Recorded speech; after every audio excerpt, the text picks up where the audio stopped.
panel kedua ni Ustaz Amir Ikhwan, dia ada masalah. Dia ada masalah yang dia tak boleh nak elakkan. InsyaAllah kita mula dulu lah.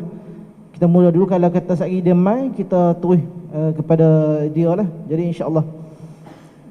Jadi forum Zikr Ar-Rasul ini dia dianjurkan pada bulan Rabiul Awal, iaitu bulan yang pada umumnya masyarakat di negara kita ini dia pilih bulan ni untuk ingat kepada Rasulullah sallallahu alaihi wasallam. Tapi walau bagaimanapun kita kena ingat, nak ingat kepada Nabi Muhammad sallallahu alaihi wasallam ni tak semestinya pada bulan Rabiul Awal saja. Tapi kita mengambil, kita meraihkan adat masyarakat kita, iaitu mempergiatkan, memperbanyakkan forum-forum, program-program yang berkaitan dengan junjungan Nabi sallallahu alaihi wasallam pada bulan Rabiul Awal. Jadi mengambil kira pada itu, kita Jabatan Hal Ehwal Agama Islam Negeri Perlis dengan kerjasama Jabatan Mufti Negeri Perlis dan Majlis Agama Islam dan Adat Istiadat Melayu Perlis, maka mereka ni pakai pilih untuk anjurkan forum Zikr Ar-Rasul sebagai program yang diadakan pada bulan Rabiul Awal. Jadi alhamdulillah pada malam ni sampai kepada gilang masjid kita. Jadi insya-Allah kita teruslah kepada panel yang pertama. Jadi mungkin saya akan masukkan, sebenarnya setiap panel format dia semua ada 3 pusingan. Pusingan pertama, soalan pertama dan soalan kedua kepada panel yang kedua. Pusingan kedua pun sama, dan pusingan ketiga dia masuk kepada kesimpulan. Jadi disebabkan panel yang kedua tak main lagi, mungkin kita akan masuk pusingan yang pertama kepada panel yang pertama, dan terus kepada pusingan yang kedua kepada panel yang pertama juga. Dan kalau kata tengah-tengah tu Ustaz, panel kedua kita mai, kita akan masuk kepada soalan dia. Kalau dia tak mai juga, jadi kita akan teruslah kepada khulasah daripada panel yang pertama. Jadi saya nak tanyalah. Okey, kita masuk kepada soalan pembukaan ataupun soalan yang pertama. Kita nak tujukan kepada Ustaz Muhammad Zaharin bin Zakaria. Sebelum kita nak mula, saya nak tanyalah, kenal tak Ustaz Muhammad Zaharin ni? Tak kenal, pakai mah dah, tak nak kenal lagu mana. Senyum pun tak tahu. Ustaz Zaharin ni, kami panggil dia Ustaz Zaharin lah. Nama penuh dia Muhammad Zaharin bin Zakaria. Dia ni imam Masjid Jami' Basri. Imam Masjid Jami' Basri. Pengajian dia mana? Pengajian ada di peringkat sekolah menengah. Dia mengaji di sekolah agama Arab. Kemudian dia pergi kepada sambung diploma di Darul Quran di bawah Jakim. Kemudian dia mengaji pula di peringkat seterusnya di Universiti Islam Madinah, dan sekarang tengah sambung master. Jadi kita doakan supaya Allah Subhanahu Wa Taala memberikan istiqamah kepada ustaz kita untuk terus mengaji, insya-Allah. Jadi soalan yang pertama yang kita nak tanya kepada panel kita ini ialah, iaitu sebagaimana yang kita tahu Rasulullah sallallahu alaihi wasallam ni dia dilahirkan dalam keadaan yatim. Jadi kita nak tahu bagaimana kehidupan dia, macam siapa yang mengasuh dia, bagaimana dia melahir sebagai seorang anak yatim ni, bagaimana kehidupan Nabi sallallahu alaihi wasallam. Okey, kita serahkan kepada ustaz panel kita, insya-Allah. Alhamdulillahilladzi lam yattakhidh waladan wa lam yakul lahu syarikun fil mulk wa lam yakul lahu waliyyun minadh-dhull wa kabbirhu takbira. Ashhadu an la ilaha illallah wahdahu la syarika lah wa ashhadu anna Muhammadan abduhu wa rasuluhu, amma ba'd. Yaqulu Allah tabaraka wa ta'ala ba'da a'udzu billahi minasy syaithanir rajim.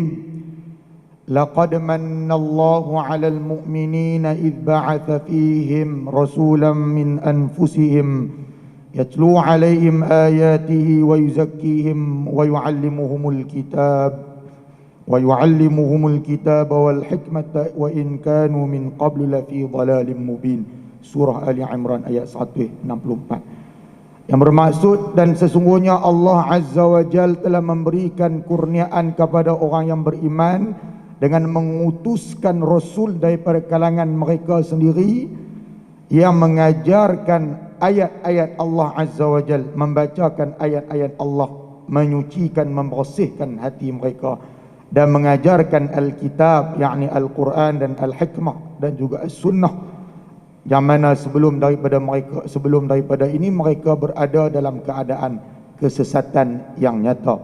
Terima kasih banyak kepada Al-Fadil, sahabat saya yang mulia Ustaz Muhammad Ishraf bin Ishaq, yang dikasihi pengurusi masjid, ashabul fadilah, tuan-tuan imam, tuan nadir, tuan-tuan guru, pimpinan masyarakat, ibu-ibu, bapa-bapa, muslimin muslimat yang dirahmati oleh Allah Subhanahu wa taala sekalian. Soalan yang ditanyakan tadi lebih kepada sirah an-nabawiyah, perjalanan hidup Rasulullah sallallahu alaihi wasallam, yang sepatutnya kita belajar, kita baca dan kita mengaji daripada awal perjalanan kehidupan Nabi sallallahu alaihi wasallam, daripada lahir sampailah kepada kewafatan Nabi sallallahu alaihi wasallam. Cumanya pada ketika awal kehidupan Nabi sallallahu alaihi wasallam yang ditanya tadi, bagaimana kehidupan ketika kecil, seperti disebut oleh Allah Azza wa Jalla di dalam Al-Quran, dalam surah Ad-Duha umpamanya, ayat yang ke-6, alam yajidka yatiman fa'awa. Allah Ta'ala kata, bukankah dia mendapati kamu dalam keadaan yatim dan dia yang memelihara, menjaganya. Allah Ta'ala kata, alam yajidka, bukankah dia Allah mendapati Nabi Muhammad, kamu Nabi Muhammad, yatima, seorang anak yatim, fa'awa, dan dia Allah Ta'ala kediri yang menjaga dan memelihara Nabi sallallahu alaihi wasallam. Al-Imam Ibn Kathir rahimahullahu ta'ala ketika menafsirkan ayat ini menyebut bahawa Nabi sallallahu alaihi wasallam yatim kerana tidak ada bapaknya, meninggal, wafat pada ketika Nabi Muhammad masih lagi dalam kandungan ibunya. Kemudian lahir Nabi Muhammad ke atas muka bumi ini, wafat pula ibunya Aminah ketika Nabi berusia 6 tahun. Kemudian dipindah pula pemeliharaannya, penjagaannya di bawah jagaan datuknya Abdul Muttalib ibn Hashim. Umur 8 tahun meninggallah pula Abdul Muttalib ibn Hashim, tok wan Nabi. Pindah pula penjagaan Nabi Muhammad kepada Abu Talib ibn Abdul Muttalib, pak menekan Nabi, sampailah Nabi menjadi Rasul, sampailah dibelanya Nabi Muhammad menjadi Rasul. Maka dalam ketika usia kecil Nabi ada beberapa orang yang duk jaga Nabi, mula daripada mak dia ke diri, tabik lahir, Nabi disusukan beberapa hari sahaja oleh Aminah binti Wahb. Kemudian diberikan pula susuan kepada Thuwaibah, Thuwaibah Al-Aslami. Ada 3 orang semua ibu susuan Nabi ini. Kalau tengok dalam Tabaqat Al-Kubra Ibn Sa'd, disebut ada 3 orang yang menyusukan Nabi Muhammad sallallahu alaihi wasallam. Nabi Muhammad anak yatim, anak yang tunggal, tak ada adik-beradik, seorang-seorang dia. Cuma dia ada adik-beradik susuan. Adik-beradik susuan ada ramai, antaranya Hamzah ibn Abdul Muttalib, antaranya Abu Salamah yang menjadi adik-beradik susuan Nabi. Maka Nabi disusukan, ini menjadi adat orang Arab. Dia nak dapatkan susu yang berkualiti, hantar di pedalaman, tempat yang subur, kemudian diajak dengan adab-adab dan akhlak yang luhur, yang tinggi. Sebab itu antara adat orang Arab pada ketika itu dihantar kepada ibu susuan. Di samping ibu susuan itu sebagai kerja dia lah, kerja ibu-ibu susuan, ibu-ibu pada ketika itu mengambil upah menyusu. Pertama Thuwaibah, yang mula dengan Thuwaibah Al-Aslamiyah, dia ni hamba kepada Abi Lahab. Kemudian pindah pula kepada Halimatus Sa'diyah di perkampungan Bani Sa'd, lebih kurang 160 km pedalaman perkampungan daripada kota Mekah, hantar pergi susu. Kemudian pula pindah kepada ada seorang yang tak diketahui namanya, salah seorang daripada perempuan daripada Bani Sa'd, disebut Al-Mar'atu Sa'diyah, seorang perempuan daripada kalangan Bani Sa'd. Kemudian ketika disusukan Nabi SAW ketika umur lebih kurang 4 tahun, Nabi ni macam kanak-kanak biasa lah. Nabi ni macam kanak-kanak biasa lah, manusia biasa. Muhammadun basharun la kal bashar. Nabi Muhammad ni, Nabi Muhammad manusia biasa tetapi tak macam manusia biasa, tak sama. Dia ada sifat-sifat khusus. Apatah lagi sejak daripada kecil lagi sudah ada tanda-tanda nubuwah pada diri Nabi sallallahu alaihi wasallam. Contohnya pada kehidupan Nabi ketika kecil, seperti soalan yang ditanyakan tadi, antaranya pada ketika umurnya 4 tahun, apa yang berlaku kepada Nabi? Duk main macam budak-budak biasa lah. Nabi ini macam orang biasa, macam budak-budak biasa. Basyarun la kal bashar. Cumanya Allah Ta'ala kata, Qul innama ana basyarum mithlukum yuha ilai. Suratul Kahf. Katakanlah, Qul innama, katakanlah wahai Nabi Muhammad, innama ana, sesungguhnya aku Nabi Muhammad tu basyarun, manusia biasa, cumanya lain sikit, yuha ilayya, cuma lain sikit tang aku tu diberikan wahyu oleh Allah Subhanahu wa taala.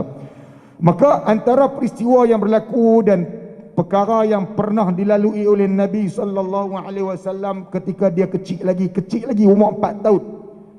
Umur 4 tahun.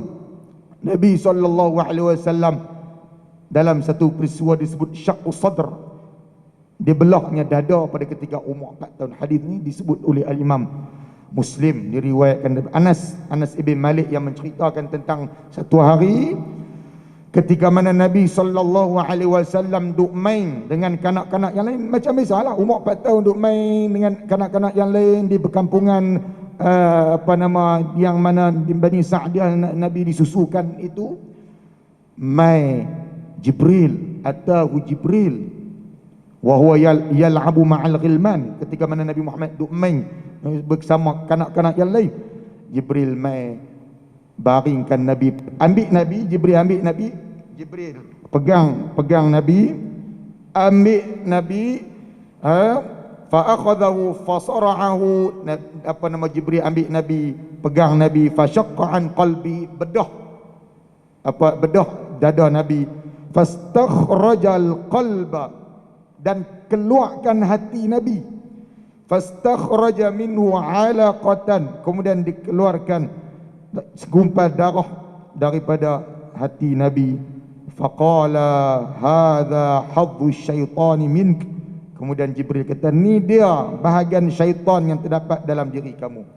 Kemudian diambil segumpal darah yang diambil daripada hati Nabi tadi, yang merupakan bahagian daripada syaitan yang dulu ada dalam diri Nabi.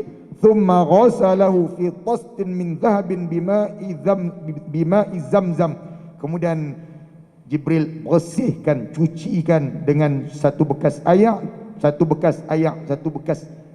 emas, bekas emas yang diisi air zam-zam. Thumma la'amahu, selepas selesai cuci, thumma la'amahu, jahit balik dada Nabi.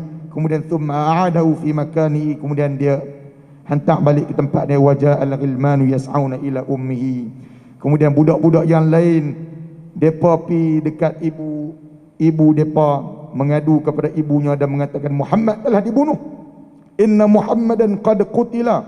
Kemudian depa pi jumpa Nabi, fastaqbalu wa huwa muntaqi'ul launi, dan Nabi SAW dalam keadaan pucat kerana Nabi masih dalam ketakutan. Kemudian Anas ibn Malik kata, wa qad kuntu ara athara dhalikal mikhyati fi sadri, aku telah melihat kesan jahitan tersebut di dada baginda sallallahu alaihi wasallam. Hadis riwayat Muslim. Itu antara yang berlaku ketika kecil Nabi sallallahu alaihi wasallam. Kemudian antara lain yang berlaku pada ketika Nabi di bawah jagaan Abi Talib. Saya pergi ambil sikit-sikit. Di bawah jagaan Abi Talib Ibn Abdul Muttalib, pak menakan Nabi pada ketika usia 10 tahun. Nabi SAW usia 10 tahun dibawa belayak pergi menega ke Syam bersama dengan Abi Talib. Ketika usia kecil lah ni, kanak-kanak 10 tahun. Pergi sana sampai di Busra, salah satu daerah daripada Syam, jumpa dengan Bahira, seorang padri. Bahira jumpa, tengok budak ni pelik ni. Kan, budak ni pelik. Dia kata tak ada, dia bagi tahu ke Abi Talib, tak ada lah batu dan pokok melainkan semua tunduk sujud kepada budak kecil ni. Dan dia ada juga belakangnya ada tanda nubuwah, ada sejenis parut di belakang Nabi SAW. Dia kata inilah yang pernah diceritakan dalam kitab-kitab kami. Dia kata Bahira, seorang padri yang berjumpa di salah satu daerah Busra di Syam. Kemudian Bahira pesan kepada Abi Talib, bawa balik cepat, bawa balik dia, takut-takut nanti dia dijumpai oleh orang Yahudi yang lain dan disakiti oleh orang Yahudi. Kemudian Nabi Muhammad dikirimkan bawa balik dengan oleh pembantu-pembantu Abi Talib, bawa balik ke Mekah dengan segera. Kemudian antara lain peristiwa yang pernah dilalui oleh Nabi SAW ketika banding lagi kecil lagi, contohnya umur 15 tahun, disebut cerita dalam Rahiq Al-Makhtum, kitab sirah yang terkenal Safiyyur Rahman Al-Mubarakfuri, dalam peperangan Fijar. Nabi pernah melalui peperangan Fijar, peperangan kejahatan nama dia, peperangan kejahatan antara Quraisy dan Kinanah. Nabi tolong sediakan anak panah untuk pak menakan dia, dan Nabi juga sertai peperangan itu lebih kurang umur 15 tahun. Itu antara banyak lagi cerita tentang Nabi ketika kecil yang kita kena baca dan kita mengaji dalam sirah Rasulullah SAW. Itu antara peristiwa yang pernah berlaku kepada Nabi Muhammad SAW. Dan nama Nabi pula, nama Nabi Muhammad itu soalan yang ditanya, penting juga untuk kita ketahui. Nama Nabi Muhammad disebut dalam Al-Quran Ahmad, disebut Muhammad. Ahmad itu disebut dalam kitab-kitab yang terdahulu Ahmad. Nabi Muhammad dalam kitab Al-Quran namakan Muhammad. Kalau Ahmad dalam kitab Al-Quran pun ada, tapi merujuk kepada pernah ada nama sebelum daripada ini dalam kitab-kitab terdahulu dipakai Ahmad. Dalam Quran pun ada sebut Muhammad dan Ahmad juga. Sebab itu Nabi SAW pernah bersabda di dalam hadis yang sahih riwayat Al-Imam Al-Bukhari, li khamsatu asma'in ana Muhammadun wa Ahmad wa ana al-mahi alladhi yamhu Allahu bil kufr wa ana al-hashiru alladhi yuhsharu an-nasu ala qadami wa ana al-aqibu. Nabi kata, maksudnya aku ada 5 nama. Nabi kata ada 5 nama. Yang pertama, ana Muhammadun, aku Muhammad, wa Ahmad, dan aku juga Ahmad, wa anal mahi alladhi yamhu Allahu bil kufr, dan aku juga nama al-mahi, yakni penghapus, yang mana Allah Ta'ala menghapuskan kekafiran melalui perantaraanku. Dan aku juga namanya wa anal hashir, aku juga nama al-hashir, penghimpun, alladhi yuhsyarun nasu ala qadami, yang mana menghimpunkan manusia akan dihimpunkan di bawah kakiku. Wa anal aqibu, dan aku juga adalah aqib, iaitu tiada lagi nabi selepas ini. Al-aqib makna tak ada lagi nabi selepas daripada Nabi Muhammad. Ini riwayat Al-Bukhari. Dan yang beri nama Muhammad ni, siapa dia yang berikan nama Nabi Muhammad? Disebut oleh Al-Imam Ibn Hajar Al-Asqalani, dan selain daripadanya disebut juga dalam tarikh Dimashq dan kitab sirah-sirah yang lain. Kita pun tahu iaitulah Abdul Muttalib bin Hashim, pak Tok Wan Nabi yang bagi nama Nabi Muhammad. Yang bagi Nabi nama Muhammad ialah Tok Wan Nabi sendiri. Seperti mana yang disebut oleh Al-Imam Ibn Hajar Al-Asqalani di dalam Fathul Bari, menakalkan daripada Al-Imam Al-Baihaqi, apabila Nabi SAW dilahirkan ke dunia, Abdul Muttalib telah mengadakan jamuan untuknya. Ketika sedang makan, para hadirin tanya kepada Abdul Muttalib bin Hashim, apakah yang telah engkau namakannya? Jawabnya Muhammad. Jadi mereka tanya bagi nama apa dekat kawan-kawan Abdul Muttalib ni, Muhammad, jamuan yang dibuat oleh Abdul Muttalib. Tanyalah nama apa bagi dekat anak ni. Kemudian Abdul Muttalib pun menjawab, qala Muhammadun, aku bagi nama dia Muhammad. Kemudian yang lain pun tanya, qalu fama raghibta bi an asma'i ahli baiti. Apa yang menghalang engkau daripada menamakannya dengan nama-nama ahli keluarganya? Kerana tak ada sebelum ni, tak ada orang nama Muhammad. Tak pernah ada ilham kepada Abdul Muttalib untuk menamakan anak yang baru lahir ini, cucunya, sebagai Muhammad, walaupun tak pernah siapa nama. Sebab tu dia tanya, awak tak boleh nama-nama dengan nama-nama ahli keluarga dia yang lain. Kemudian Abdul Muttalib jawab pada ketika itu, aradtu an yahmadahu Allah fis sama'i wa khalqu fil ard.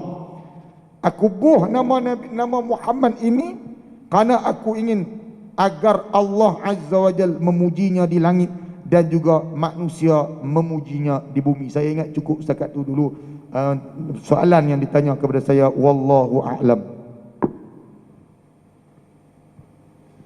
Alhamdulillah. Terima kasih diucapkan kepada panel kita. Di soalan yang pertama ni, itu berkenaan kita tanya tadi tentang kehidupan Nabi sallallahu alaihi wasallam ketika masih kecil dan pembesaran dia macam mana.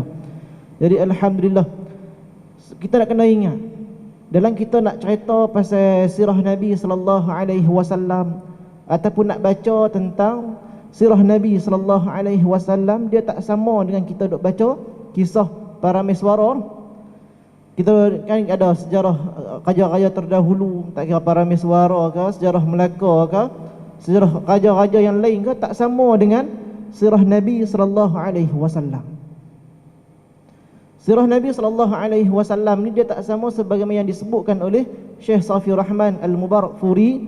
Disebutkan pasal apa tak sama? Disebutkan antaranya sebab sirah Nabi sallallahu alaihi wasallam ni merujuk kepada Islam tu sendiri, merujuk kepada agama Allah Subhanahu wa taala. Jadi kalau kita baca, perhati tengok ramai ulama-ulama daripada zaman dulu ni, daripada sirah Ibn Hisham dan sebagainya, mereka ni menghimpunkan, kemudian disaring sehinggalah ada kepada kita sebagaimana yang ada lah. Jadi dalam kita nak kena jaga-jaga. Kita nak cerita pasal Nabi sallallahu alaihi wasallam ni, kita nak kena perhati, ni betul ke tak ni? Pasal apa? Pasal kalau kita kata hak ni betul hak Nabi, dia tak jadi macam hak Nabi, dia akan jadi agama macam tu. Jadi bila mana kita nak bicara, bila mana forum pada pagi ni diadakan sebenarnya untuk nak ceritakan, untuk nak memperkenalkan kepada masyarakat kita ni, orang kampung kita ni, tentang Rasulullah sallallahu alaihi wasallam daripada sumber-sumber yang sahih. Jadi sambil-sambil kita duk tunggu Ustaz Ahmad Ikhwan ni, kita nak sambung kepada soalan yang kedua. Soalan yang kedua sepatutnya sebenarnya soalan dalam pusingan kedua lah. Jadi kita tak mahulah nak tunggu lah orang kata kawan ni orang lepas subuh nak balik kena lah roti canai ke nasi lemak ke. Dia apa ni dia buat cakap lama. Jadi kita tak mahulah tengok lagi nak jadi panjang ni. Kita terus kepada soalan yang pertama dalam pusingan kedua. Masa langkau terus masuk pusingan kedua terus. Orang tak pernah buat sebelum ni, tapi kita buat. Kita buat masuk pusingan yang kedua.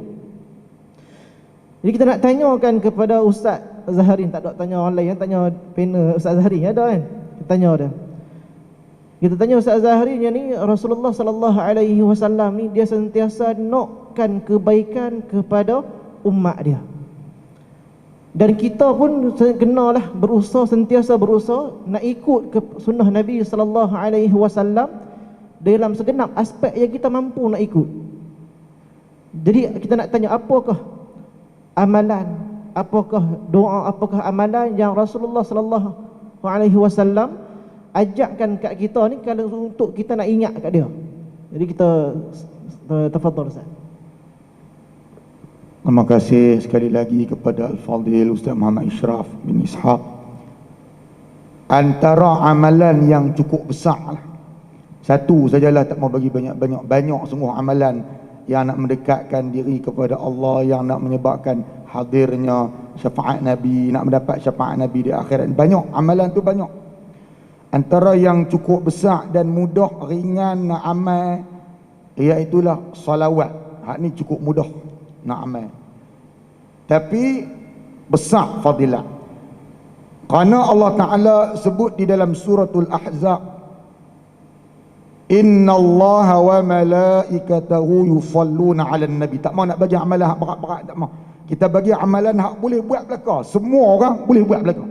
Budak kecil ke, orang besar ke, orang sakit ke, orang terlantar ke, boleh buat belaka. Tak ada alasan, tak boleh buat. Lagi boleh duk cakap, lagi boleh duk nyawa, boleh duk buat. Dia tak larat tu, saya pesan tengah-tengah tu. Tak larat mayang, tak larat nak mayang banyak-banyak, puasa tak larat nak puasa banyak-banyak, dekah pun tak boleh, duit pun tak pernah ada. Antara amalan nak besar dia zikir, salawat. Tak tu yang besar. Zikir pun macam-macam jenis, besar-besar semua fadilat.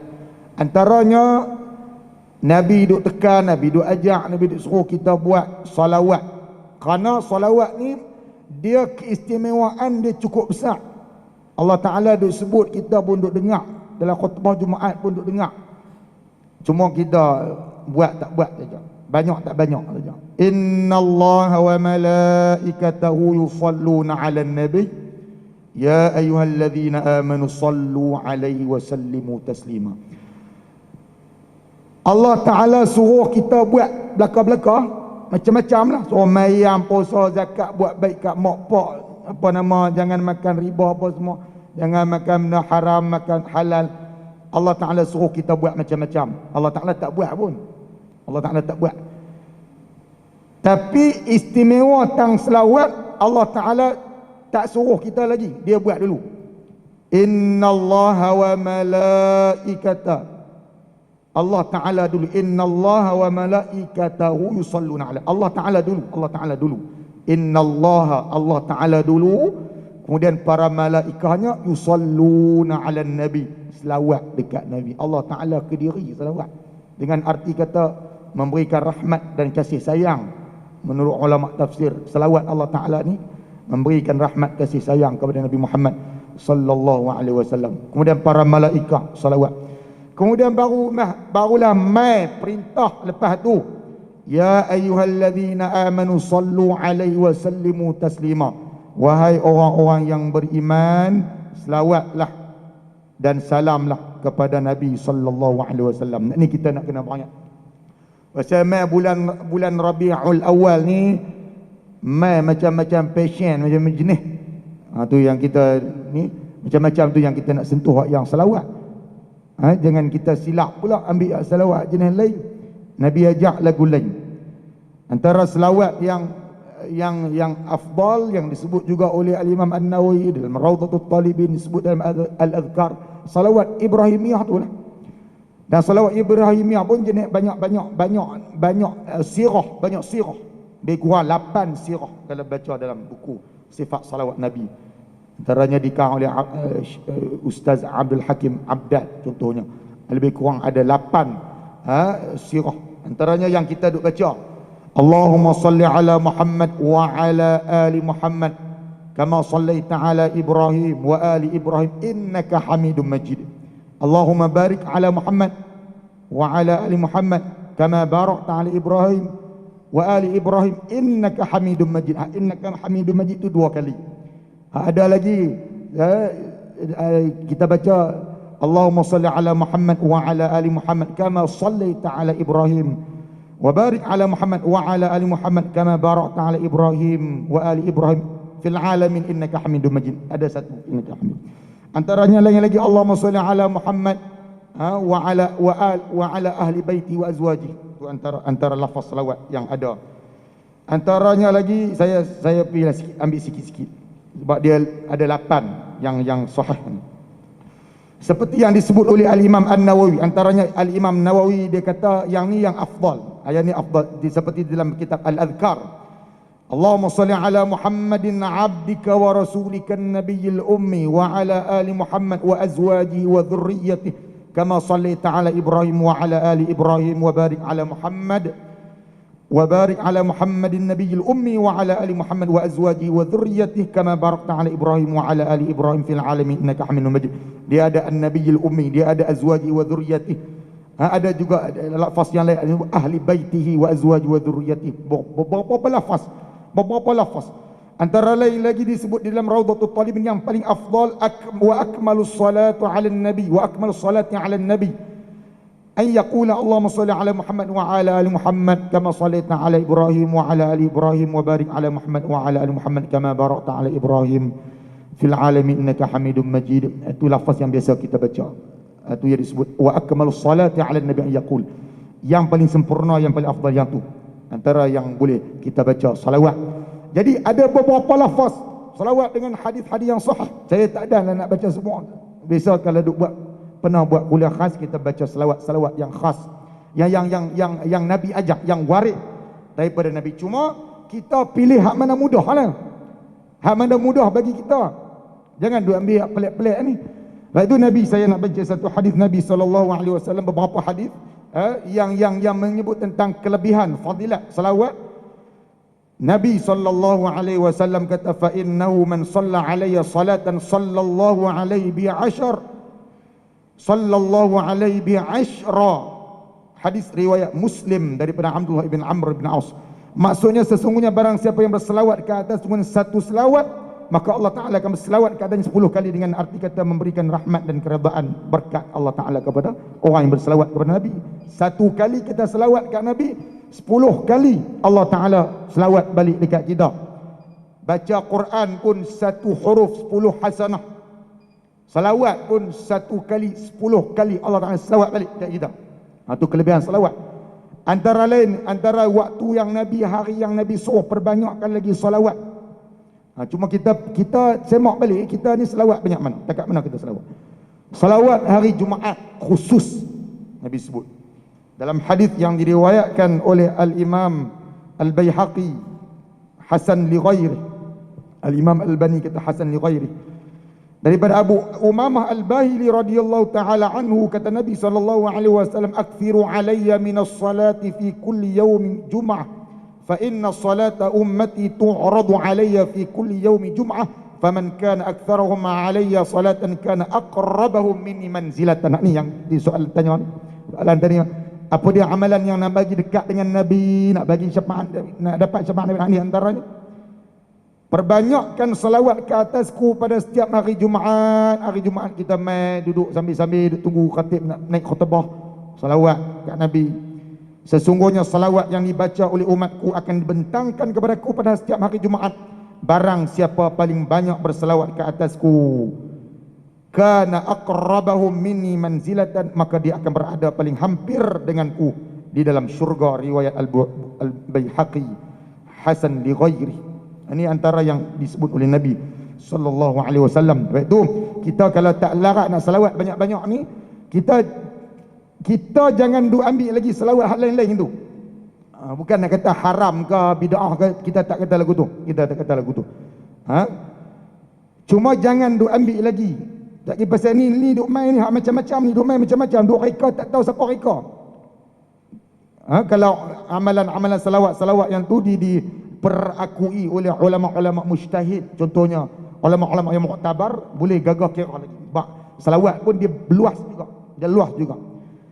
Dia bukan kata terikat dengan yang tu saja, tapi yang lebih afdal, ulama-ulama pun sebut, ambil seperti disebut juga oleh Al-Imam Muhammad Nasiruddin Al-Albani rahimahullah ta'ala dalam kitab Sifatus Salatin Nabi SAW, ketika membicarakan tentang bab salawat, dia kata afdalnya ambil hak Nabi ajak dulu, tapi jangan gabung-gabung, pecah. Contohnya salawat Nabi ni banyak, Nabi ajak ada beberapa lafaz, kita jangan duk gabung-gabung. Kalau kita nak baca dalam salawat, baca asing-asing. Hari ni baca jenis ni, esok baca jenis ni, esok baca jenis tu, antara kaedah dalam nak mengamalkan salawat. Itu ambil hak Nabi ajak dulu. Kalau tak mau baca panjang macam Nabi baca, paling kurang selawat dekat Nabi. Allahumma salli ala Muhammad wa ala ali Muhammad. Maksudnya selawat dekat Nabi dan ahli keluarga Nabi. Yang lebih utama ialah selawat dekat Nabi, kata ulama. Seperti mana disebut oleh Al-Imam An-Nawawi rahimahullah ta'ala dalam Al-Adhkar. Contohnya, umpamanya, kita nak selawat dekat Nabi, paling kurang selawat kat Nabi tu. Hak keluarga Nabi tak apa. Kalau tak dan ke, kalau dah rasa panjang sangat ke. Bahkan dalam solat sendiri pun kata Al-Imam An-Nawawi rahimahullah, kadar yang rukun itu ialah salawat dekat Nabi. Kita selawat dalam semayang kan, dalam tasyahud akhir, awal sunat, surah akhir tu yang rukun. Menurut mazhab al-Imam Syafi'i rahimahullahu taala jadi rukun. Rukun juga dalam khutbah Jumaat. Salawat dekat Nabi rukun menurut mazhab Syafi'i. Mazhab lain sunat. Mazhab Syafi'i sebab dia dalam mazhab Syafi'i dia pakai dalil yang kita baca di awal tadi. Ya ayyuhalladzina amanu sallu alaihi wa sallimu taslima. Maka dia jadi wajib yang tu walaupun tak ada dalil qat'i daripada hadis, tak ada qat'i yang mewajibkan, yang menjadikan rukun dibaca dalam salawat. Cuma mazhab Syafi'i ambil yang tu. Baguslah. Bayar kita salawat. Kalau sunat pun nak kena salawat juga. Dalam mazhab Syafi'i rukun kita bersalawat kepada Nabi. Dalam khutbah pun ada salawat kepada Nabi. Salawat yang paling kurang, yang paling minimum ialah kita salawat dekat Nabi, seperti yang mana disebut oleh Al-Imam An-Nawawi, antara lafaz yang paling pendek. Lafaz yang paling pendek diajak pula, kalau tak larat baca panjang.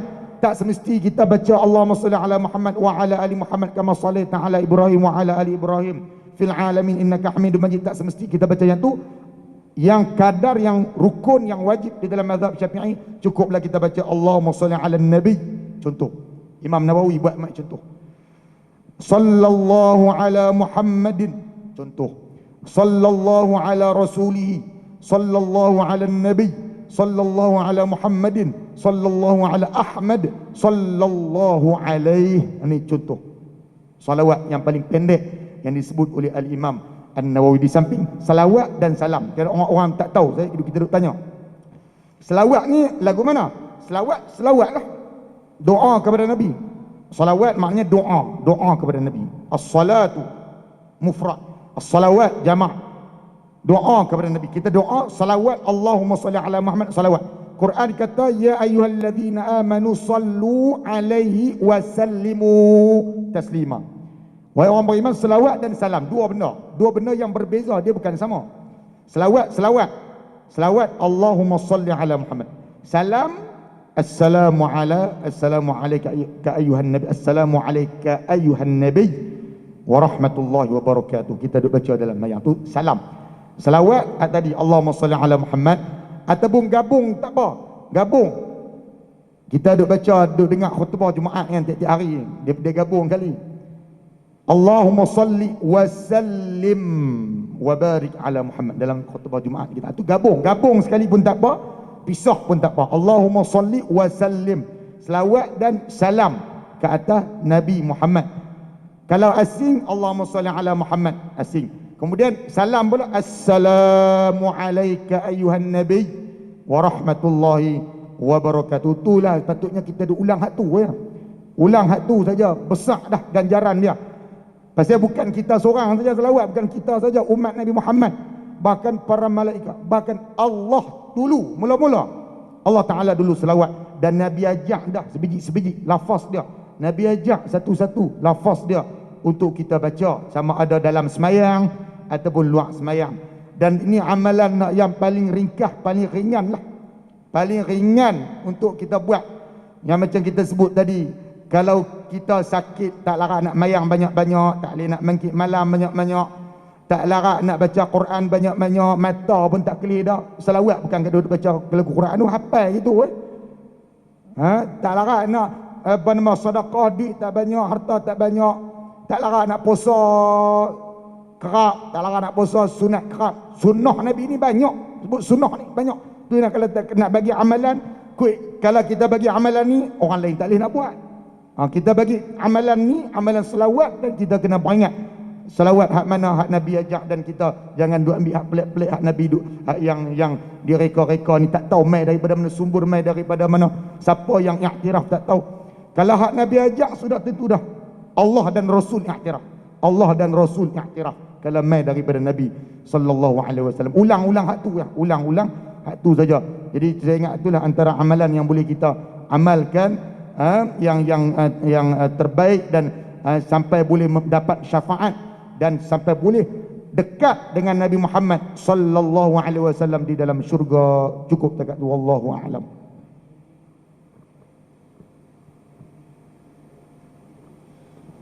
Alhamdulillah. Jadi kita telah berada pada pusingan yang terakhir. Jadi kita terus kepada kesimpulan daripada panel kita. Jadi kita kesimpulan daripada poin-poin pertama dan kedua, insya-Allah.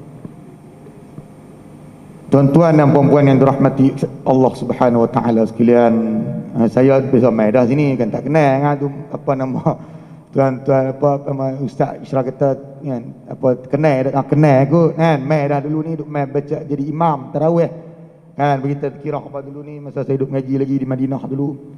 Kenal pun saya pun orang dekat ni ya kan, ada kenal depa pun tahu no. Jadi kesimpulan yang boleh kita buat, dia kita ni sunnah Nabi SAW ni banyak. Kita jangan bukan kadar amal seorang-seorang. Sunnah Nabi ni banyak. Sebab itu Nabi SAW kita kena sebab tajuk apa dah ni? Suri tauladan apa? Suri tauladan Nabi SAW. Suri tauladan. Kita nak cerita satu sosok, satu tubuh untuk kita jadikan suri tauladan terbaik dalam diri kita, dalam kehidupan kita. Laqad kana lakum fi rasulillahi uswatun hasanah liman kana yarjullaha wal yawmal akhir. Adalah bagi diri kamu Rasulullah sallallahu alaihi wasallam contoh tauladan. Laqad kana lakum adalah bagi diri Rasulullah sallallahu alaihi wasallam bagi kamu contoh tauladan, suri tauladan yang terbaik untuk diikuti bagi orang yang beriman kepada hari akhirat, beriman kepada Allah dan hari akhirat, hari pengakhirat, hari bertemu dengan Allah Subhanahu wa taala. Mengamalkan sunnah Nabi sallallahu alaihi wasallam, menceritakan sunnah Nabi sallallahu alaihi wasallam. Untuk kita nak menjadikan Nabi sallallahu alaihi wasallam sebagai suri tauladan, sudah tentulah yang pertama kena belajarlah. Kena belajar dan kita kena kenal sosok tubuh ini. Sosok tubuh Nabi Muhammad kita, Nabi Muhammad ibn Abdullah ibn Abdul Muttalib ibn Hashim, Nabi SAW kita yang mulia ni. Dan apabila kita ada dapat satu ilmu, satu sunnah Nabi, kita kena menghidupkan sunnah Nabi ini dalam nak menjadikan Nabi suri tauladan yang terbaik. Hidup sunnah Nabi SAW kata, man ahya sunnatan min sunnati. Ni kita nak, saya nak tutup ni lah, saya nak tutup hadis. Bukan takat duk baca salawat seorang-seorang, baca Quran seorang-seorang, mayang orang ni, kita ni orang mayang, orang masjid ni orang bagus, duk main mengaji, duk main mayang sedekah puasa. Bukan buat seorang-seorang, kena hidupkan dengan ajak orang mai buat sekali. Seperti mana Nabi SAW kata ni nak dapat ganjaran besar yang kita disebut ihya sunnah. Ihya sunnah kita, ihya sunnah tak mana? Ihya sunnah tak kat mana? Ihya sunnah ni antaranya kena ajak orang. Di samping kita mula tunjuk contoh tauladan yang terbaik. Tunjuk contoh tauladan yang terbaik yang kita ambil contoh itu daripada Nabi SAW dan kita zahirkan, terjemahkan dalam diri kita dan sehingga boleh diikuti oleh orang lain juga. Seperti Nabi SAW kata, man ahya sunnatan min sunnati fa'amila biha an-nas kana lahu mithlu ajri min man amila biha la yanqusu min ujurihim syai'a. Hadis riwayat Ibnu Majah sahih daripada Amr bin Auf Al-Muzani radhiyallahu taala anhu. Nabi kata, man ahya sunnatan. Ni hadis ni kita nak ambil pengajaran daripada hadis ni. Jangan duk kira kita seorang. Islam sunnah ni jangan duk kira kita seorang. Man ahya sunnatan min sunnati, siapa yang menghidupkan sunnah daripada sunnahku, fa'amila bihan nas, orang lain tengok, orang lain ambil suri tauladan daripada kita juga, kita zahirkan sunnah itu, maka orang lain pun amal sama, orang lain pun tumpang amal dengan sunnah yang kita hidupkan itu. Kana lahu mithlu ajri man amila biha, maka dia boleh pahala sama macam orang amal tu, boleh dekat kita balik. La yanqusu min ujurihim syai'a, dan tak berkurang pun sedikit daripadanya. Jadi saya ingat itulah kesimpulan yang saya nak buat untuk pada pagi ini. Mudah-mudahan Allah Ta'ala memberkati majlis kita, majlis yang kita sama-sama memperingati Nabi SAW di bulan Rabiul Awal, bulan yang mana bukan sekadar lahirnya Nabi, duk cerita lahir Nabi. Bahkan bulan ini juga merupakan bulan kewafatan Nabi sallallahu alaihi wasallam. Bulan kewafatan Nabi kita yang mulia sallallahu alaihi wasallam, 12 Rabiul Awal pada tahun ke-11 Hijrah, hari Isnin.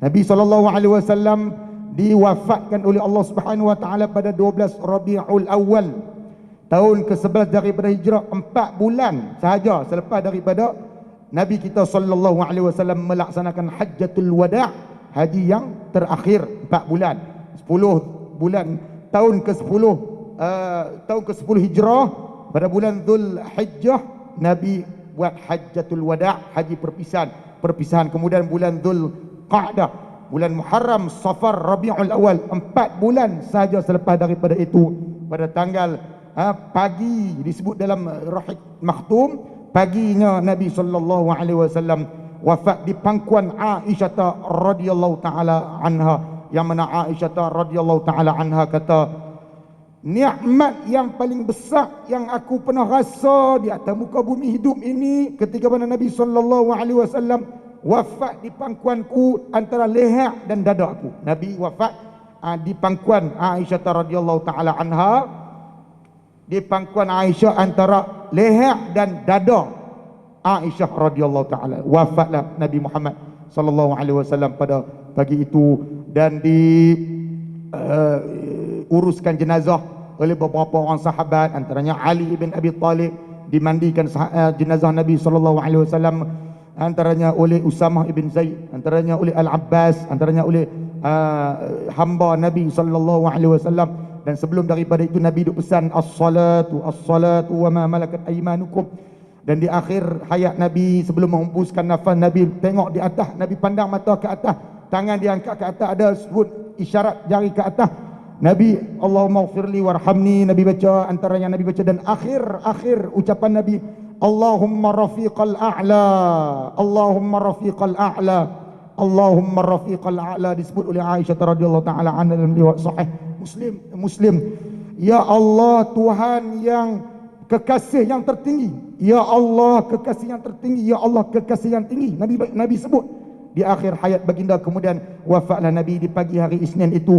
Kemudian setelah daripada itu, sebelum diurus jenazah Nabi, bincang antara kaum Muhajirin dan Ansar di sebuah rumah di Bani Sa'adah, tentang nak pelantikan Khalifah Rasulullah sallallahu alaihi wasallam, nak lantik siapakah pengganti Rasulullah sallallahu alaihi wasallam. Akhirnya dipersetujui, Abi Bakar Siddiq ditabalkan, diperkenankan dilantik sebagai pengganti kepada Rasulullah sallallahu alaihi wasallam dengan isyarat. Sebelum ni Nabi perintahkan Aisyah radhiyallahu taala anha di akhir-akhir hayat, 4 hari Nabi nak wafat tu, nak mayang Isyak, Nabi nak mayang Isyak tu tak larat. Nabi tak larat. Nabi kata, Aisyah ni aku sakit sangat ni, kena racun pada makanan ketika di Khaybar dulu ni. Antara sebab Nabi sakit pun racun, antara sebab dia lain-yang lain Nabi tua dah. Sebab Nabi kata umur umatku 60 hingga 70. Nabi sampai tahap tu lah. Ajal ni sampailah, tak kira lah sakit ke apa ke, sampai ajal sampailah. Kemudian waktu Isyak tu, 4 malam sebelum Nabi nak wafat, Nabi tak larat sangat-sangat, dan Nabi tak larat nak bangkit. Aisyah kata, ya Rasulullah, ni mereka duk tunggu dah nak bayar Isyak ni, duk tunggu kau ya Rasulullah nak jadi imam. Nabi SAW kata, tak apa, ambil ayak, aku nak ambil wudu, aku nak bersih. Nabi pingsan, ambil pingsan. Bangkit pula Nabi, bangkit Nabi SAW.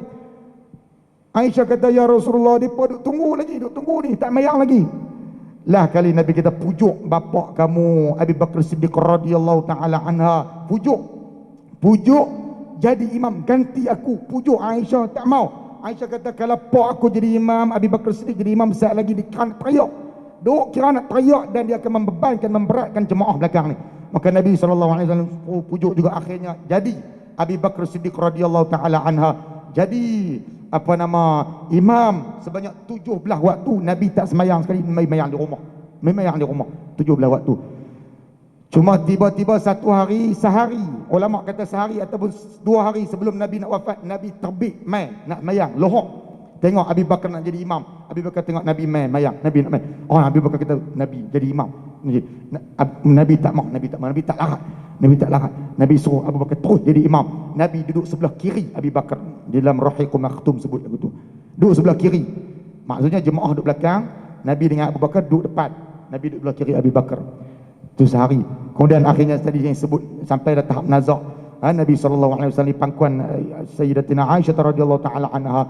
Kemudian wafatnya Nabi Muhammad SAW hari Selasa itu duduk bincang nak lantik khalifah.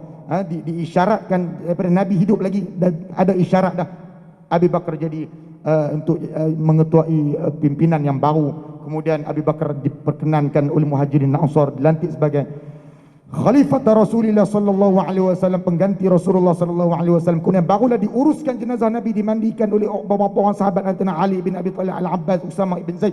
Dimandikan jasad Nabi sallallahu alaihi wasallam yang mulia itu, dan duk tanya pula. Lepas tu timbul pertikaian, nak ke bumi tang mana ni? Nak semadi tang mana jasad Rasulullah sallallahu alaihi wasallam? Kemudian Abu Bakar Siddiq baru teringat. Abu Bakar Siddiq teringat, aku pernah dengar Nabi cerita dulu. Nabi abang dulu, jasad para anbiya dikebumikan, mesti dikebumikan di mana tempat dia wafat. Abu Bakar kata, aku tanya Nabi, kita buat lagu tu. Maka dialih tempat tidur Nabi, dialihkan tempat katil Nabi ataupun alas tempat tidur Nabi, dikorek situ. Sayyidina Aisyah radhiyallahu taala anha, dia kata kami dengar orang duk cangkui dalam bilik Nabi tu malam Rabu. Nabi wafat Isnin pagi, siap ke bumi malam Rabu, Selasa malam. Kerana duk bincang nak lantik khalifah, besarnya pelantikan khalifah tu daripada nak urus jenazah Nabi malam dah. Kemudian sebelum dikebumikan disemayangkan, masuk dalam bilik semayang jenazah Nabi, mula dengan keluarga Nabi. Kemudian orang muhajirin ini orang yang berhijrah dengan Nabi daripada Mekah di sini. Mungkin ada adik-beradik, kawan rapat dulu. Lepas tu Ansar penduduk tetap Madinah lah. Kemudian masuk 10 orang mai semayang, bilik kecil, rumah kecil, semayang dalam tu tak ada imam. Semayang 10 orang tak ada imam. Selesailah kewafatan Nabi, selamat selesailah kewafatan. Itulah saat-saat akhir, saya nak sentuh penutup ni. Saat-saat akhir kehidupan Nabi sallallahu alaihi wasallam yang mesti dijadikan suri tauladan yang terbaik yang kita kena baca. Patutnya kita baca. Ada masjid ni mungkin ada sirah, ada pengajian sirah. Kami pun kemarin baru selesai. Saya mengajar dari 2019 sampai kemarin selesai pengajian sirah An-Nabawiyah Mustafa Sibai Durusun wa Ibar. Selesai kemarin. Alhamdulillah di bulan Rabiul Awal. Kita buat kesimpulan kemarin tentang sirah Nabi.